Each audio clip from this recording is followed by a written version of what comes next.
नसतं टेन्शन का घेतो. समुद्राला आग लागली तर मासे कुठं जातील? काय तू डोक्यातून गेला का? तुला करायचं काय? त्याचं आग लागू नये तर जळू देतो समुद्र. समुद्राला आग लागली तर मासे कुठं जातील? काय टेन्शन आहे त्याला. दुसरं म्हणला मासे झाडावर चढतील. अरे माशी झाडावर चढायला. तिसरा म्हणला तो का म्हशी आहेत का? म्हशी झाडावर चढायला.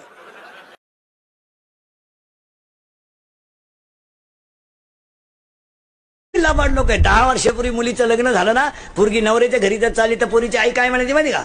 जबाबदारी आमची संपली, तू तुझा संसार कष्ट करायचे. तक्रार आल्यावर जर तक्रार आली तर थोबाड फोडून टाकेन आई म्हणायची. आता या 2-4 वर्षापासून आई काय सांगते माहिती पोरीला? एखादा महिना पाय, सगळ्यांचा अंदाज घे, नाही तर पाहुणा इकडे घेऊन ये, त्याला आपण टपरी टाकून देऊ. पा दरिद्री. वॉर्निंग वेळ झाली, पुरवणी बांधायची. तू कधी पास होईल? पेपर किती सतत कापून नेलं भूगोलाचं आणि खिडकीतून आलं भूमितीचं. तुला बाप तरी पास होईल ना? लाईक नाही तर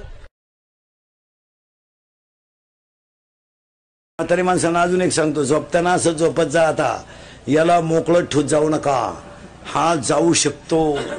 याला कापून नितीन पोर कापून आणि डायरेक्ट त्याला ढग देतील. गट नंबर 13 उलट म्हातारी जुगार खेळावे, चष्म्यातून राणी पाहत्या आणि वरून म्हणत्या मला पोरांना हाणलं, तुला पोत्यात घालून आणाय पाहिजे. बायका फक्त जगात दोघांना चांगल्या मिळतात महाराज, दारुड्याला आणि पुढाऱ्याला. दारुड्याच्या बायकोचे एक वैशिष्ट्य आहे महाराज, तिचा नवरा इतका नालायक आहे, पण नवऱ्याबद्दल वाईट बोललेलं तिला सहन होत नाही. शेजारच्या बाया जर म्हणे ना, काय तो नवरा बेवडा दे, ती म्हणते असू दे पण दिलदार आहे.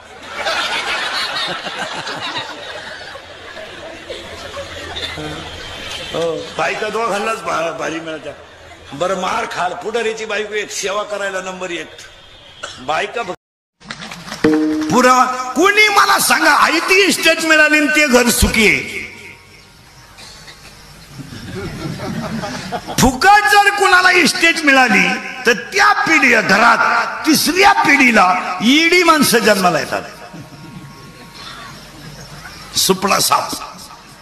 मग ज्या ज्या घरात लबाडीचा पैसा आला त्या घरात पोरं बिवडी नगली, सुना येडे